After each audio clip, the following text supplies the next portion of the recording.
Hey guys, what's up? This is Insanity. Got a gameplay of Black Ops 3 on PC. I just watched Wonder Woman recently, and let's get this out of the way first. It is overrated. It's a good movie. I agree with the overall positive reception to the movie, don't get me wrong.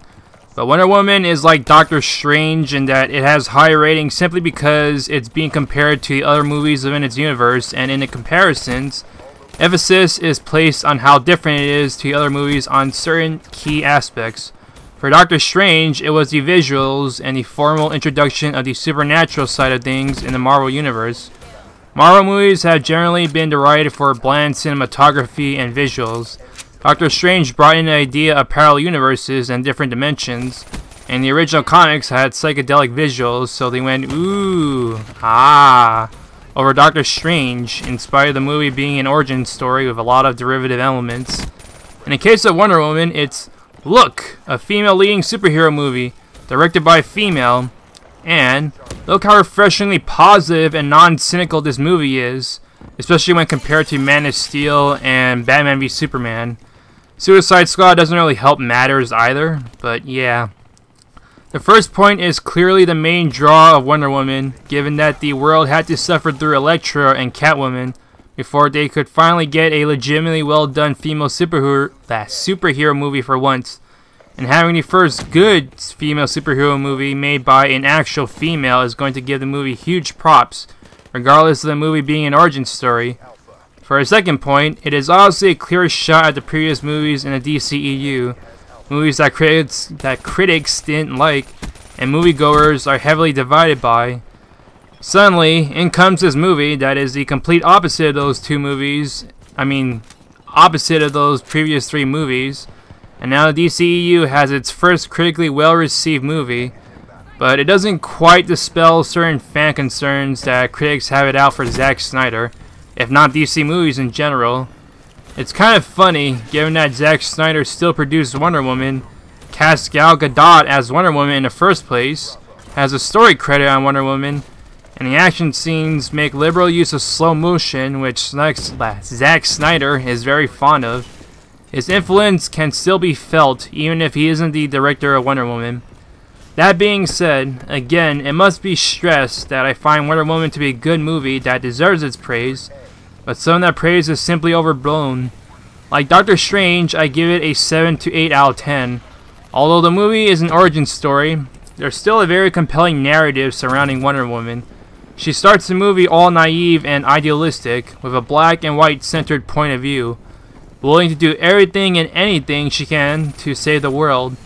As she is thrown into the conflict of World War I, her eyes open up to the horrors of the world, and how things are not as simple as she would like. Killing a German general, which she believes would stop the war, did nothing. She has to learn the hard way that perhaps the machinations of people are of their own doing, even if influenced by an external force.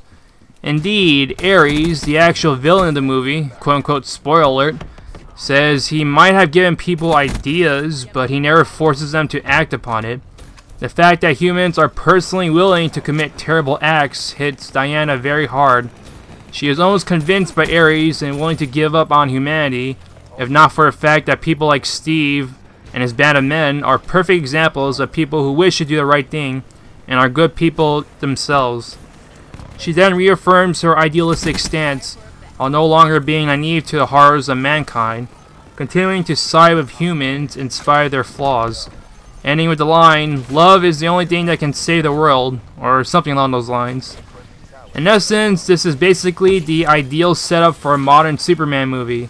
Superman, with all his good values, challenged by mankind not sharing the same virtues as he does, but he will always fight for them because he's willing to do so, and there was never any question in what it is he needs to do.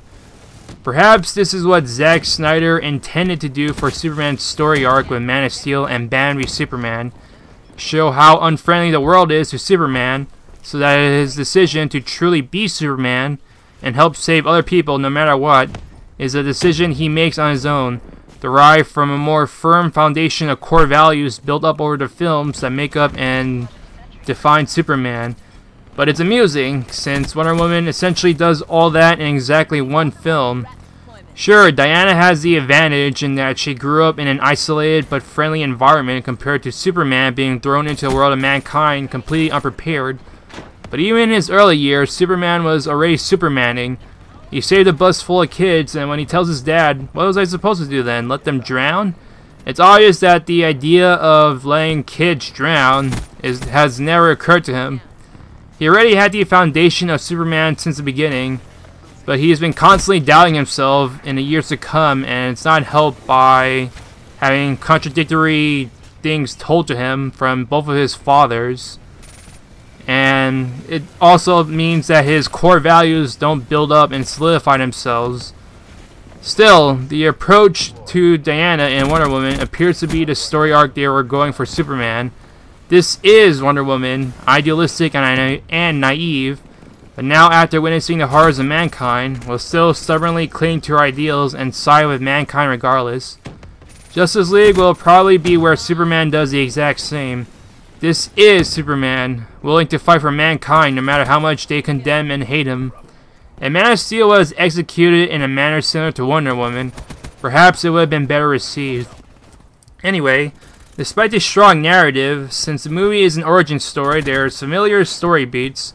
Character takes about half the movie to transition into their superhero identity, facilitated by a life-changing event that sets them out on their journey, and by the end has learned something important while embracing their superhero identity.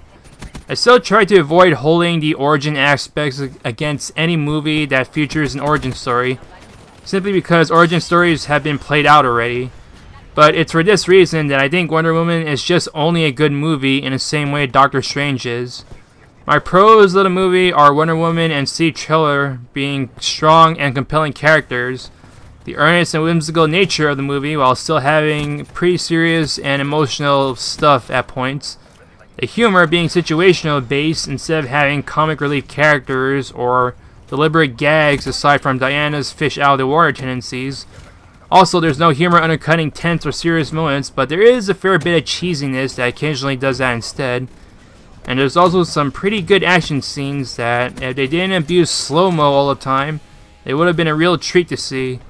The No Man's Land sequence is easily the best action scene, showcasing Diana at her best by encompassing her values extremely well. She refuses to be told she cannot do anything, and is extremely anxious to help end the war. So she charges ahead and ends up inspiring Steve and the men to go push up after her and breach enemy territory, finally ending the weeks-long stalemate of the army hiding in the trenches to avoid getting shot. Apparently, executives were actually going to cut this scene out, but after meddling with Batman v Superman and Suicide Squad and releasing them to mixed results, you would think they'd know better than to meddle with their DC films again. So +1 to wisdom in hindsight.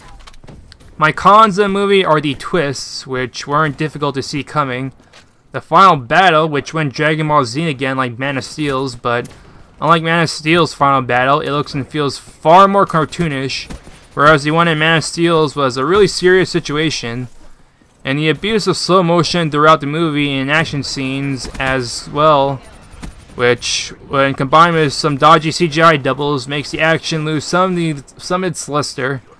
The supporting cast and villains greatly complemented Diana's story, enabling her to learn what mankind is really like, and her ultimately deciding what kind of person she really is and what she ought to be. So it's okay that they're mostly functional, though they do get some decent moments in characterization. Gal Gadot as Wonder Woman is a great casting. She occasionally delivers some dialogue in a stiff manner, but she has a natural charm and smile that lends well to Wonder Woman, and she has far more meatier material to work with this time around, constantly showing her range in emotional and facial acting. In Batman v Superman, the direction for a character was to essentially look good and kick ass, given that the movie merely serves to introduce her character. But with a movie focusing specifically on her this time, and with a different director, there's a clear difference between Batman v Superman and Wonder Woman, and they were able to get far more out of Gal Gadot and Wonder Woman. It's really strange how the trailers seem to hide Gal Gadot's acting, merely emphasizing, hey, here's a kick-ass female superhero coming to life, as opposed to the female role model qualities of Wonder Woman: compassionate, idealistic, strong, brave, well-intentioned, while still being able to kick ass. At the very least, critics have to give Zack Snyder credit for casting Gal Gadot as Wonder Woman, even if it's more so that another director simply made better use of Gal than Zack. If there is a movie that immediately springs to mind when watching Wonder Woman, chances are you'll immediately think of Captain America the First Avenger on Marvel's side of things. Wonder Woman, I'll have to admit, is practically a better version of First Avenger, and I say that as someone who likes that movie probably more than my scoring would indicate. I think of it as a 7 out of 10 movie, primarily due to the rushed second half, condensing what would be major action scenes into a montage, and truncating a lot of Cap's World War II career, all to get him ready for the Avengers movie. The sacrifice, as emotional as it was, did have some logical gaps. The one in Wonder Woman, on the other hand, is executed much better. But the first half of First Avenger was executed flawlessly, and the movie pre- and post-Super Soldier Serum has never failed to emphasize the underdog qualities and nature of Steve, making him a character I care about more than Wonder Woman, even if Wonder Woman's story is much stronger and more evenly distributed throughout in terms of narrative, pacing, and action. I'm not sure if I would transplant Wonder Woman onto First Avenger for these reasons, in spite of conceding that Wonder Woman is the better movie of the two. I probably would for Man of Steel, though. Personally, I think it'll take a couple more movies before I truly appreciate Gal Gadot in the role, especially since in Justice League it seems like she's being directed to just look good and kick ass like in BVS. But I don't think she's a bad choice, and a lot of people definitely seem to come around in terms of her casting, especially given all the controversy surrounding it. But yeah, anyway, that's the gameplay and commentary. Hope you enjoyed it, and Insanity is out.